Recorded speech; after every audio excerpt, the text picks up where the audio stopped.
1. உளவியலின் தந்தை என அழைக்கப்படுபவர் யார்? சரியான விடை பி. Wilhelm want. கல்வி உளவியலின் தந்தை என்று அழைக்கப்படுபவர் யார்? சரியான விடை சி. ஹெர்பர்ட். 3. குமரப்பருவத்தை முரண்பாடுகள் நிறைந்த பருவம் என்று குறிப்பிட்டவர் யார்? சரியான விடை பி. குர்த் லெவின். 4. சிறந்த ஆசிரியரின் முக்கிய பண்பு? சரியான விடை பி. பொறுமை. 5. லேர்னிங் பை டூயிங் என்ற கோட்பாட்டை வலியுறுத்தியவர் யார்? சரியான விடை ஏ. John Dewey. 6. குழந்தையின் முதல் பள்ளி எனப்படுவது?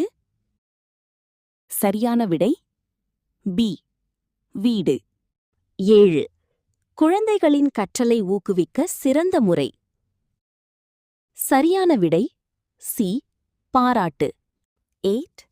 ட்ரையல் அண்ட் எரர் கற்றல் கோட்பாட்டை கூறியவர்? சரியான விடை சி. தார்ண்டைக். 9.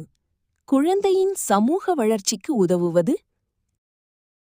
சரியான விடை பி. குழு விளையாட்டு. 10. ஐக்யூ தேர்வு எதனை அளவிடுகிறது? சரியான விடை சி. நுண்ணறிவு. 11.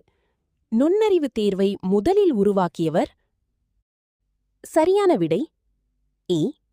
பினே. 12. செயல்படு ஆக்க நிலையுறுத்தல் கோட்பாட்டை கூறியவர்? சரியான விடை ஏ. ஸ்கின்னர். 13. மறதி வளைவு கோட்பாட்டை உருவாக்கியவர்? சரியான விடை ஏ. எப்பிங்ஹாஸ். 14. கற்றலின் விளைவாக ஏற்படுவது? சரியான விடை ஏ. நடத்தை மாற்றம். உட்காட்சி மூலம் கற்றல் கோட்பாட்டை கூறியவர்? சரியான விடை பி. கோலர்.